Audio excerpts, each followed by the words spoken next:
Fasten your seatbelts, footy fans. We've got a huge day of football news to cover.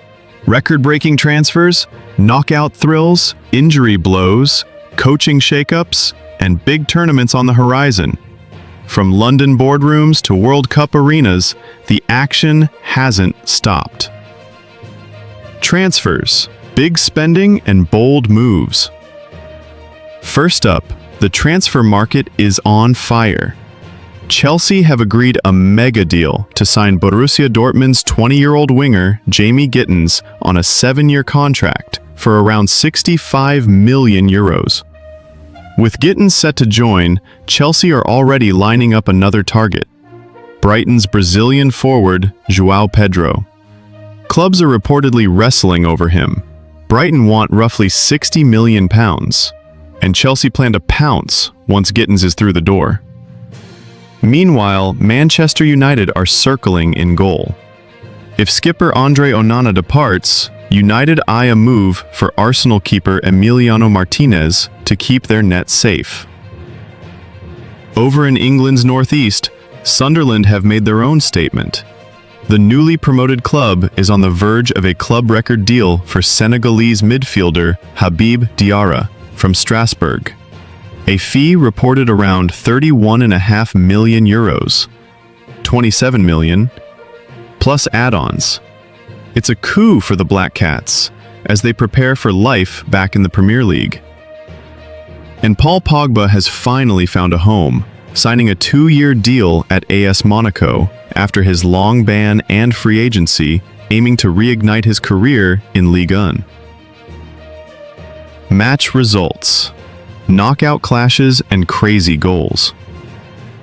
Now let's switch gears to results on the pitch. Gold Cup quarterfinals provided drama and history. Hosts Mexico powered past Saudi Arabia 2-0 to reach the semis.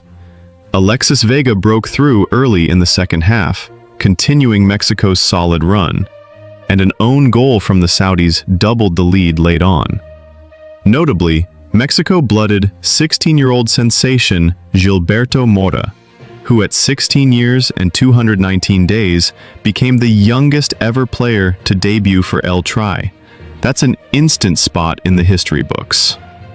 Mexico will now face Honduras in Wednesday's semi-final. In the other quarterfinals, Honduras upset Panama on penalties, surviving a crazy shootout to book their own semi-final spot.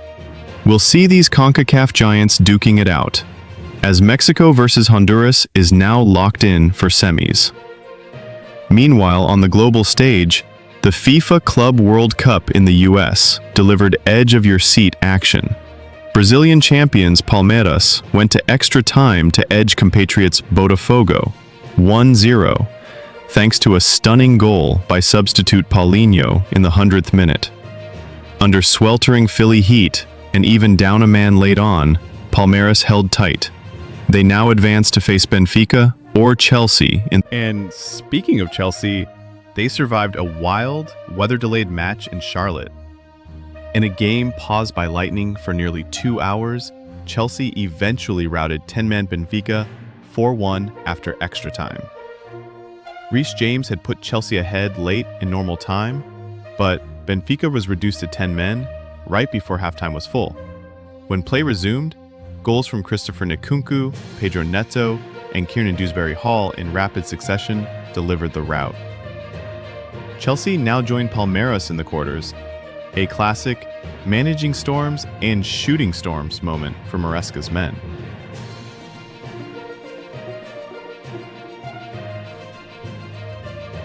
Setbacks for key players.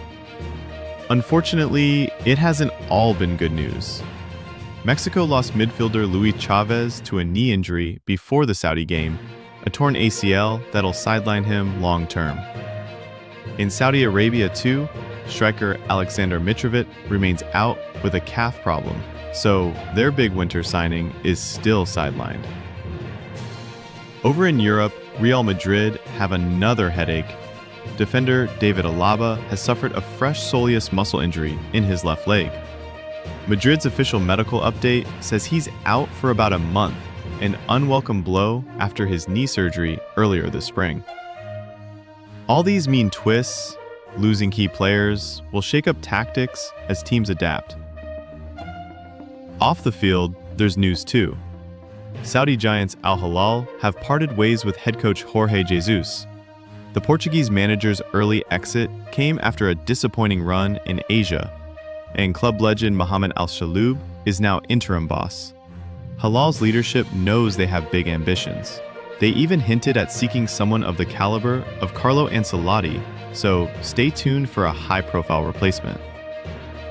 In international news, Italy's coach Luciano Spalletti announced he will step down after the upcoming qualifier, but that was announced earlier this month. And rumors swirl in the US camp about other coaching moves, but nothing official beyond the Gold Cup so far. Looking ahead, big tournaments are heating up.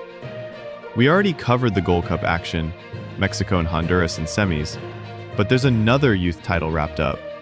England's U21s retained the UEFA U21 Euro crown this weekend. In Slovakia, the Young Lions needed extra time, but prevailed 3-2 over Germany in the final. Jonathan Rowe came off the bench and popped the winner just a minute into extra time, capping another back-to-back U21 title for England.